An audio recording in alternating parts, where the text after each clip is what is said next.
ఈ తూక్ జిహాద్ గాళ్లకు టోక్ నేర్పేది ఎవరు అని అంటే లా అండ్ ఆర్డర్ని కంట్రోల్ చేస్తుట్లా ఇవ్వడను మొగోడు మునగాడు ఉన్నాడు దేశంలో అని అంటే యోగి ఆదిత్యనాథ్ గారా కాదా? హిందూ హృదయ సామ్రాట్ యోగి ఆదిత్యనాథ్ గారు ఒక లా ఇక దీన్ని ఇంప్లిమెంట్ చేయాలని అనుకున్నాడు. ఏంటంటే బోర్డు మీద ఎవడో ఓనర్ పెట్టాలి. అఫ్జల్ హమ్ షర్మిందా హే తెరే కాతిల్ జిందా హే అని చెప్పి చిల్లరగాళ్ళు మాట్లాడిన దేశం ఇది. సిద్ధరామయ్య ఉర్దూ మ్యాండేట్ చేస్తున్నాడు. మళ్ళీ రాహుల్ గాంధీ కన్నడలో మాట్లాడతాడా? ఏదైతే ఫ్యూచర్ ప్రైమ్ మినిస్టర్ అని చెప్పి పగటి కళలు అంటుంటారు కదా, ఆయన కన్నడలో వచ్చి మాట్లాడతాడా మీ కర్ణాటకలో? ఇంకొకటి ఏంటంటే మన ఎవరైతే పుణ్యాత్ముడు ఉన్నాడో కర్ణాటకలో డీకే శివకుమార్ గారు కమలా హారిస్ ఫిమేల్ ఒబామాని కలిసిరట. ఇది నిజమా అబద్ధమా? క్యాష్ సెన్సెస్కి అడ్డెవరు పడుతున్నారు కర్ణాటకలా ఇవాళ దేశం అడుగుతున్నది.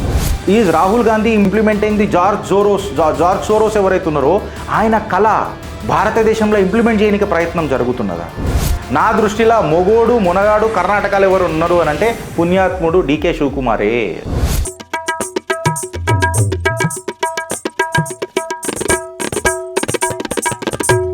ఇలా చిట్టా నంబర్ 1 చాలా చాలా చాలా రసవత్తరంగా ఉంటుంది. మనకందరికీ తెలిసిందే తూక్ జిహాద్.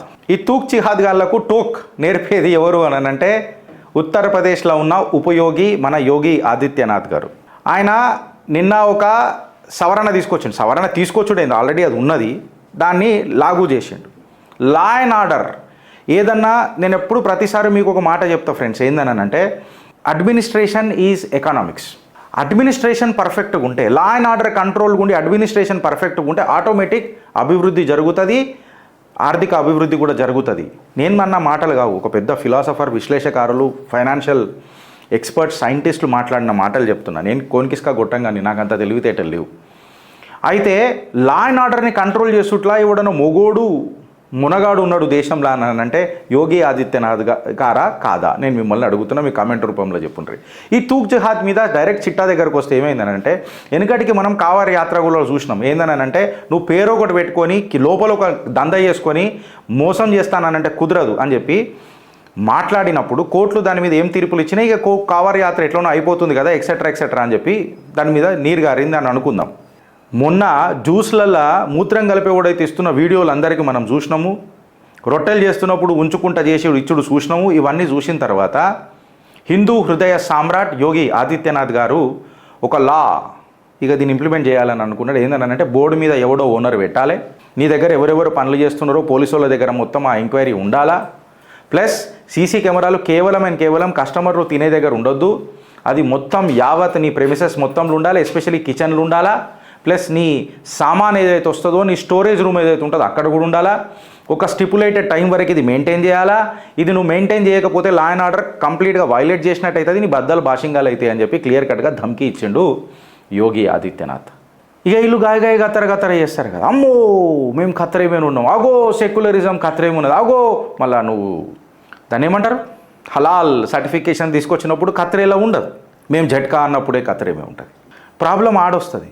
కావారి యాత్రలో కూడా పెద్దగా లొల్లిలు ఇవన్నీ అయినాయి. ఇక అఖిలేష్ యాదవ్ అయితే మీకు తెలుసు కదా, మంగల్ యాదవ్ వాడేవాడు దొంగతనం చేసి అది ఇది అయిపోతాను ఎన్కౌంటర్ చేసేదో అన్ని సంపుతూనే ఏమో అయింది బరాలు ఉత్తరప్రదేశ్లో. నేను డీటెయిల్స్కి పోలేవు. కాకపోతే అఖిలేష్ యాదవ్ మీద నా కాన్సన్ట్రేషన్ పడ్డది నిన్నంతా. లొల్లి ఇట్లా యాదవ్ చచ్చిపోయాడు, యాదవ్లను చంపినందుకు ఉత్తరప్రదేశ్ ముఖ్యమంత్రి చాలా సంతోషంగా ఉన్నాడు, ఇట్లాంటి స్టేట్మెంట్లు. మనిషి చచ్చిపోతే ఎవరికైనా బాధ అవుతుంది రా నాయన. ఆడ క్రిమినల్ చచ్చిపోయినా మన భారతదేశంలో అఫ్జల్ హమ్ షర్మిందా హే తెరే కాతిల్ జిందా హే అని చెప్పి మాట్లాడిన చిల్లరగాళ్ళు మాట్లాడిన దేశం ఇది. ఇలా చిల్లరగాళ్ళే అంట నేను. కోర్టులు తీర్పు చెప్పి వీడు దుండగుడు, వీడు దేశద్రోహి అని చెప్పిన తర్వాత కూడా అఫ్జల్ తెరే కాతిల్ జిందా హే హమ్ షర్మిందా హే అని మాట్లాడినోడు చిల్లరగాడు కాకపోతే ఏమవుతుంది? చిల్లరగాంట్ల దాంట్లోకైనా పుట్టినోడు వంకర ముక్కు కూడా అఖిలేష్ యాదవ్ని చంపినరు అని మళ్ళా మీనాక్షి తోమర్ను ఆమె పేరేమో ఉన్నది, మోనల్ తోమర్ ఏమో ఉన్నది, అడ్వకేటు. ఆమెను చంపినప్పుడు జిహాదీలు అని అన్నాను కానీ I'm sorry I take back my words. మళ్ళీ వేరే వాళ్ళు ఎవరో మాట్లాడారు కదా, ముస్లిం కౌమ్ చంపింది కదా, మళ్ళీ వాళ్ళ మీద ఎందుకు యాక్షన్ మాట్లాడో, వాళ్ళని ఏం మాట్లాడో. ఇవాళ బుల్డోజర్ యాక్షన్ కూడా యోగి ఆదిత్యనాథ్ గారు అయినా తీసుకుంటే కంప్లీట్ సవరణలు, లా ఏం చెప్తుందో పరిగణనలోకి తీసుకుంటాడు, లా ఏం మాట్లాడుతుందో పరిగణనలోకి తీసుకుంటాడు, ఒక టీంకి చెప్తాడు, దాని తర్వాత యాక్షన్లకు దిగుతాడు నా ఉపయోగి యోగి ఆదిత్యనాథ్.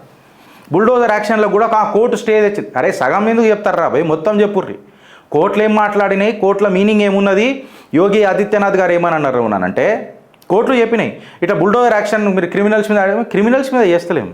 మేము ఏం చేస్తున్నాం అనంటే ఏవైతే కిరికిరీలు అవుతున్నాయో, కిరికిరి పంచాయతీలు పర్మిషన్లు లేకుండా ఇల్లీగల్ కన్స్ట్రక్షన్స్ ఏమో వాటి గడపర పెడుతున్నాం, బరబ్బర పెట్టాలా అని చెప్పి కోర్టులు చెప్పినాయి. సో మీరు యోగి ఆదిత్యనాథ్ గారిని ఏమంటారు తప్పు పట్టడం అన్నానంటే ఇక మీ విఘ్నతకి ఇడిచిపెడతా. నేను చెప్పింది రాంగా ఫ్రెండ్స్, మీరు చెప్పురు నాకు. ఇంకొకటి ఈ అఖిలేష్ యాదవ్ ఇవాళ బ్యాక్ ఫుట్లకు ఎందుకు వస్తున్నాడు అనంటే ఒక ఫేక్ కరెన్సీ ర్యాకెట్ పట్టుబడ్డది ఉత్తరప్రదేశ్లో. ఫేక్ కరెన్సీ ర్యాకెట్లో 10 మంది పట్టుడు పోయారు. అందులో 2 వీళ్ళే ఉన్నారు సమాజ్వాదీ పార్టీ వాళ్ళు కాదా. అలా పేర్లు చెప్పనీకి ఎందుకు భయపడతాయి కొన్ని పేపర్లు? గిరీష్ దారాముని చిత్రగుప్తులా చెప్తారు, రఫీక్ ఖాన్, నౌషాద్ ఖాన్, వీళ్ళ పేర్లు చెప్పనీకి ఎందుకు భయపడతారు? క్రైమే కదా, ఎవరైనా ఎఫ్ఐఆర్లో రిజిస్టర్ అయినాయి కదా పేర్లు బరాబర్గా. ఫేక్ కరెన్సీలు ఇవాళ ఎవరు ఉన్నారు? సమాజ్వాదీ పార్టీ లేరా? అలా మెజారిటీకి చెందిన మైనారిటీ వర్గం లేదా? అలా ముస్లిం కమ్యూనిటీ లేదా? క్రైమే. I'm not affiliating this crime to the religion, but what I'm saying is that నువ్వు యాదవ్ మీద రాజకీయం చేస్తావు, మళ్ళీ వీళ్ళ మీద ఎందుకు రాజకీయం చేస్తావు?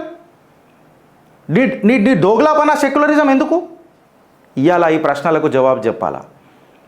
ఈ ప్రశ్నలకు ఎందుకు జవాబు చెప్పాలా అని చెప్పి మాట్లాడితే చిట్టా నంబర్ 2 ఇగో ఈడికేని మొదలవుతుంది. ఏందనంటే కర్ణాటకాల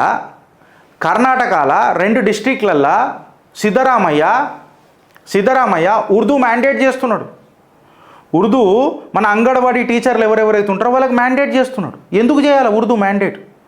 నువ్వు కన్నడ కంప్లీట్గా మాట్లాడాలి, హిందీ నడవదు అని చెప్పి నువ్వు మాట్లాడుతున్నావు. మళ్ళీ నీ రాహుల్ గాంధీ కన్నడలో మాట్లాడతాడా? ట్రాన్స్లేటర్ పెట్టుకోకుండా మీ రాహుల్ గాంధీ మాట్లాడతాడా? కన్నడలో మాట్లాడకపోతే తువాళ్ళ మడతపెట్టి, కుర్చీ మడతపెట్టి మళ్ళీ నువ్వు దోగలాపన చేయకు సిద్ధరామయ్య గారు. నేను ఏం చెప్తున్నానంటే ఒక గౌరవ ముఖ్యమంత్రి మీరు ఒక రాష్ట్రానికి, మీరు డోగలాపన చేయొద్దు. మీ ఏదైతే ఫ్యూచర్ ప్రైమ్ మినిస్టర్ అని చెప్పి పగటి కళలు అంటుంటారు కదా, ఆయన కన్నడలో వచ్చి మాట్లాడతాడా మీ కర్ణాటకలో? ఈ భాష ఈ ఏమంటారు ఈ లాంగ్వేజ్ బ్యారియర్గా, రిలీజన్ బ్యారియర్గా, క్యాస్ట్ బ్యారియర్గా దేశాన్ని ఎన్ని రోజులు విడగొడుతుంటుంది మీ కాంగ్రెస్. దీనికి మీరు ఏమైనా సమాధానం చెప్తారా? నువ్వేదైనా నీకు ముఖ్యమంత్రి వై నీకు ఏదైనా సీమ్ నెత్తురు ఉన్నది అని అన్నానంటే నీ జిగర్ల దమ్ముని 3వ స్కామ్ మీద మాట్లాడు. మైసూర్ అర్బన్ డెవలప్మెంట్ అథారిటీ ఏదైతే స్కామ్ జరిగిందో దాని మీద మాట్లాడు. మన కాకకు ఆయన భార్య పేరు మీదనో ఆయన చుట్టాల పేరు మీదనో 3.5 ఎకరాలు ఏమో జాగుండేనట మైసూర్లో. అది రోడ్ వైడనింగ్లోనో ఏదో ప్రోగ్రాంలోనో ఫ్లైఓవర్ కడుతుంటారో అది పోతే మనోడు కంపెన్సేషన్ కింద వేరే దగ్గర తీసుకున్నాడట. అసలు దీనికంటే కొన్ని 100 రెట్లు ఎక్కువ తీసుకున్నాడట. సుమారు 4,000 కోట్ల ప్రాజెక్ట్ అట. నేను don't go with the numbers, I'm just giving you an intent. పోయిండట. పోతే న్యాచురల్ ఊకోరుగా ప్రజాధనాన్ని దుర్వినియోగం చేస్తానంటే this is called as an of ఏమంటారు. నిన్ననే మాట్లాడుకున్నాం, మన రేవంత్ రెడ్డి గారి పైన కూడా మాట్లాడుకున్నాం. ఏది అమృత్ స్కీమ్లో కూడా మనం మాట్లాడుకున్నాం. ఏంటంటే ఆఫీస్ ఆఫ్ ప్రాఫిట్ అనేది ఉండొద్దు ముఖ్యమంత్రి కార్యాలయంలో.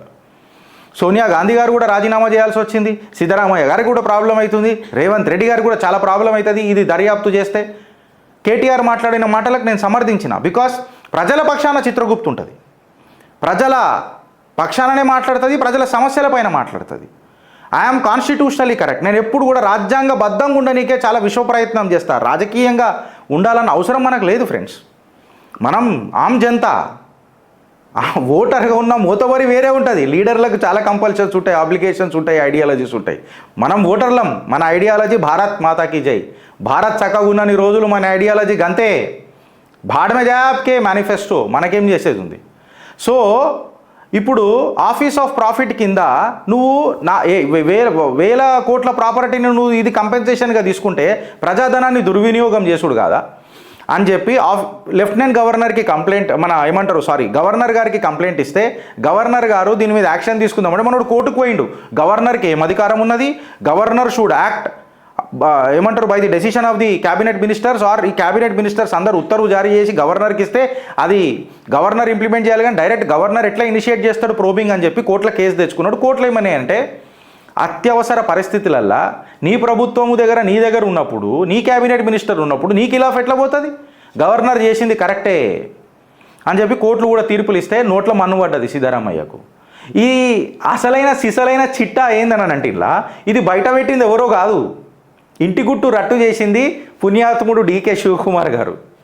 ఈ ఇంటి గుట్టు రట్టు చేసిందే డీకే శివకుమార్ గారిని గంభీరమైన ఆరోపణలు ఉన్నాయి. మళ్ళీ ఇది నిజమా అబద్ధమా దీని మీద ఎవరైనా క్లారిఫికేషన్ ఇవ్వాలనంటే చిత్రగుప్తు క్లారిఫికేషన్ ఇవ్వదు. ఎందుకంటే మీరు హిడెన్బర్గ్ రిపోర్ట్ అని చెప్పి క్లారిఫికేషన్ మందిని అడుగుతారు. నేను ఎలక్ట్రల్ బాండ్లో కనీసం 100 సార్లు మాట్లాడినా మీరు దాన్ని క్లారిఫికేషన్ అడుగుతారు. సో నేను మిమ్మల్ని క్లారిఫికేషన్ అడుగుతున్నా. మళ్ళీ డీకే శివకుమార్ గారే ఆ పుణ్యాత్ముడేది ఈ గుట్టు రట్టు చేసిండట సిద్ధరామయ్యది. ఇప్పుడు సిద్ధరామయ్య అనే వ్యక్తి పసాంచిపోయిండు. ఇవాళ కాంగ్రెస్ పార్టీ ఆయన రాజీనామా చేసుకుంటే నువ్వు స్కామ్ చేసినట్టు ఒప్పుకున్నట్టే, లేదా నీ పార్టీలో చీలికలు తెచ్చుకున్నట్టే. గయ్ భయస్ పానీమే కరెక్టా కాదా? పాపం ఎక్కువ రోజులు ఉండదు. మళ్ళీ ఇదే కాంగ్రెస్ వెనకటికి బీజేపీ కరప్షన్ చేసి గెలిచింది, కరప్షన్ చేసి వచ్చింది అని పొగడ మాటలు మాట్లాడి వీళ్ళు రాజ్యాధికారం తెచ్చుకున్నారు. మళ్ళీ ఇప్పుడు వీళ్ళు ఏం చేస్తున్నారు? సాక్షాత్తు ముఖ్యమంత్రి కరప్షన్ చేసుడు షురూ చేసిండు. ఇంకొకటి ఏంటనంటే మన ఎవరైతే పుణ్యాత్ముడు ఉన్నాడో కర్ణాటకలో డీకే శివకుమార్ గారు కమలా హారిస్ ఫిమేల్ ఒబామా అని అంట కదా, నేను ఫిమేల్ ఒబామా కమలా హారిస్ని కలిసిరట. ఇది నిజమా అబద్ధమా? అంటే రాహుల్ గాంధీ మన్నన వందనీకే కమలా హారిస్ నుంచి ఫోన్ చేయించుకొని చెప్పాలనంటే డీప్ స్టేట్కి కాంగ్రెస్కి ఏం ఇన్వాల్వ్మెంట్ ఉన్నది? ఇట్లాంటి క్వశ్చన్లు అడుగుతున్నారు. ఇది నిజమైతే ఈ సెకండ్ క్వశ్చన్ వర్తిస్తుంది. కమలా హారిస్ నేను కలవలేదు అని అంటే సెకండ్ క్వశ్చన్ వర్తించదు. మీరు దూత్ కా దులావా. లేకపోతే ఈ దుమ్మేంది, మీ బట్టల మీద పడ్డ దుమ్మేంది, దులుపుకుంటారా లేదా అని ప్రజలు అడుగుతారు. డీకే శివకుమార్ గారిని కూడా అడుగుతారు. రాహుల్ గాంధీ గారికి డీకే శివకుమార్ గారికి కొంచెం చెత్తీస్క ఆకడ నడుస్తుందట.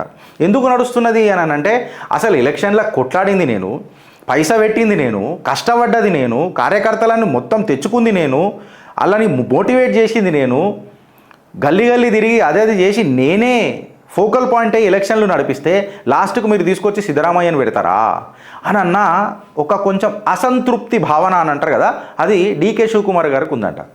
ఇది రాహుల్ గాంధీ గారు కూడా గుర్తించారట. జర ఈ ముసలం నడుస్తుందని చెప్పి రాహుల్ గాంధీకి ఇంత జిగర్ల దమ్మేడు ఉంటుంది, ఇద్దరిని కూర్చోబెట్టి పంచాయత్ సెటిల్ చేసేంత దమ్ము ఉంటుందా?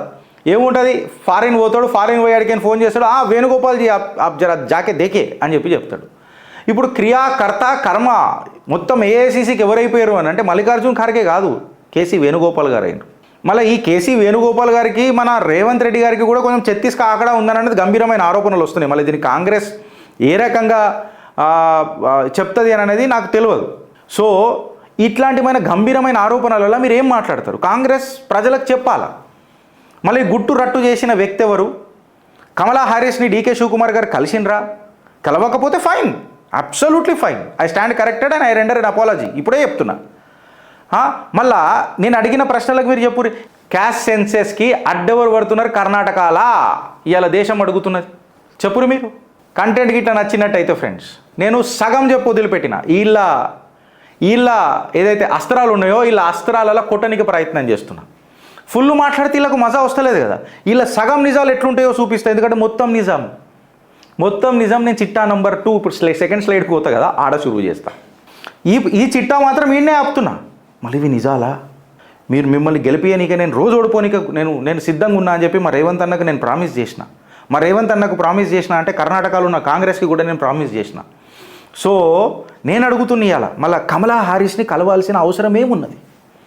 అంటే రాహుల్ గాంధీకి డీప్ స్టేట్కి ఏమైనా కనెక్షన్ ఉన్నదా? Is Rahul Gandhi implementing the George Soros ఎవరైతే ఉన్నారో ఆయన కళ భారతదేశంలో ఇంప్లిమెంట్ చేయడానికి ప్రయత్నం జరుగుతున్నదా? దేశాన్ని విడగొట్టే తత్వం అనేది కాంగ్రెస్కి పుట్టుకతోనే ఉన్నది.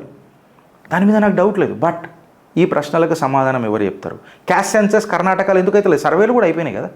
జాతి గాంధీ నాటికని మొదలుపెట్టమని కదా. అడ్డుపడుతున్నది డీకే శివకుమారా?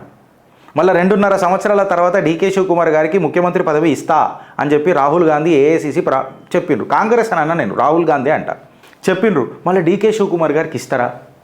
అంటే డీకే శివకుమార్ గారికి సమర్థత లేదా? సిద్ధరామయ్య కంటే అంత హీనమైన పొజిషన్లోకి వెళ్ళిపోయిందా?